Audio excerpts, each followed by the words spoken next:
Bah justement, on arrive dans ça. Et moi, je sais qu'il y a beaucoup de frères à qui je vais échanger, par exemple, pour, euh, pour leur faire le rappel, par exemple, à un commerce qu'ils ont ou à une activité qu'ils sont en train de mener.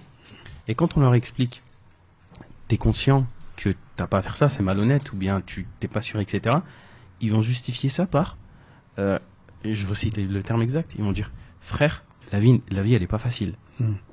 Et Mm. quand ils me disent ça, en fait, limite, en fait, je perds mes mots. Parce que Mm. je me dis, mais attends, genre, oui, elle est pas facile, mais c'est Allah qui t'a donné ça, ce risque, tout ça. Mm. Et on pourrait leur En dire fait, quoi? ce qu'on peut dire à ce genre de personnes, comme je disais, en fait, ce sont des gens qui manquent de l'yaqin, c'est-à-dire la certitude, qui manquent aussi la confiance en Allah subhanahu wa ta'ala. En réalité, ce qui concerne le risque, la subsistance, les ressources, le revenu, c'est garanti par Allah subhanahu wa ta'ala. Le prophète sallallahu alayhi wa sallam nous dit dans un hadith, rapporté par l'imam Muslim, il dit quand le fœtus atteint 120 jours ou 120 nuits dans le ventre de sa mère, Allah envoie un ange. Il ordonne d'écrire 4 choses. Non, il envoie un ange pour y souffler de l'âme, l'esprit. Et il ordonne d'écrire 4 choses. Le délai de vie de cet enfant, combien de temps il va vivre, ses œuvres, quelles sont les actions qu'il va accomplir au cours de sa vie, son risque, sa subsistance, c'est-à-dire qu'est-ce qu'il va gagner au cours de sa vie, et aussi s'il fera partie des bienheureux ou il fera partie des damnés. Donc, à 120 jours, dans le ventre de la mère, ton risque est écrit par Dieu. Tu ne gagneras pas 1 centime de plus, ni 1 centime de moins. C'est déjà défini, c'est déjà écrit, tout ce que tu vas gagner.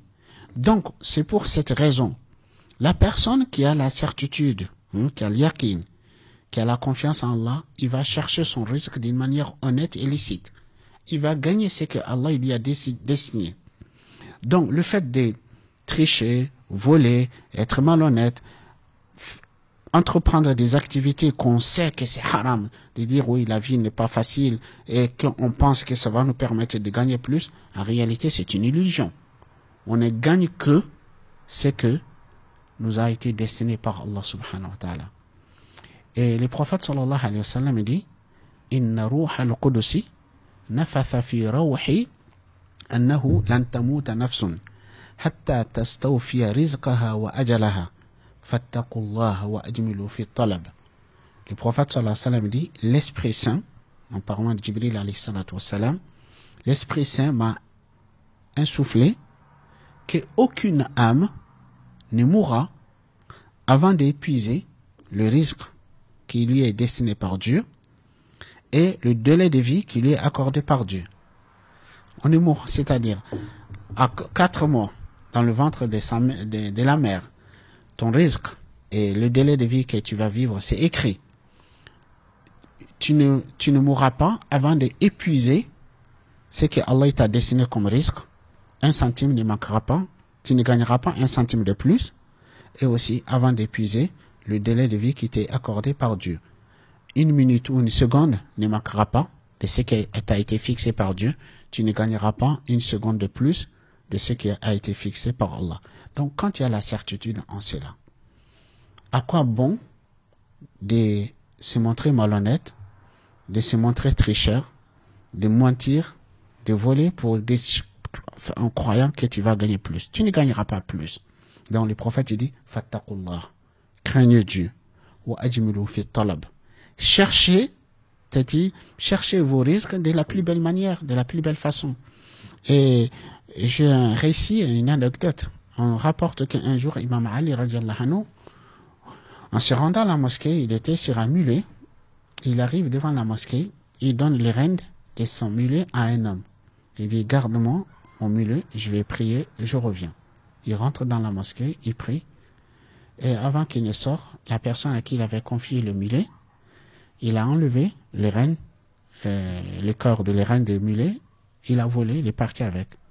Il est allé le vendre au marché.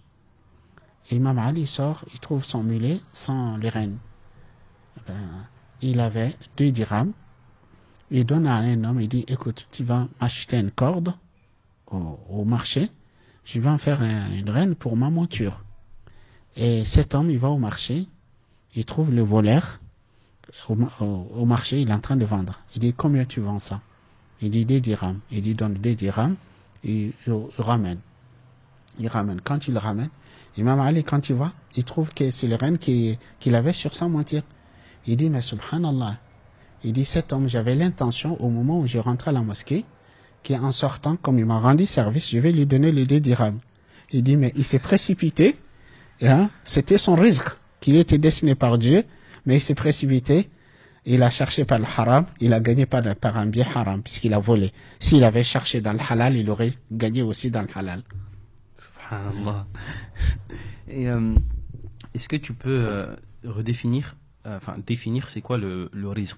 Parce qu'il se peut qu'il y en a qui vont pas comprendre Ouais, en pleinement fait, sa un définition. risque, on le traduit souvent en français par subsistance. C'est-à-dire tout ce dont on a besoin pour vivre. En fait, tout ce qui nous est destiné par Allah subhanahu wa ta'ala. Donc, tout ce qui nous est destiné par Allah, c'est ça le risque.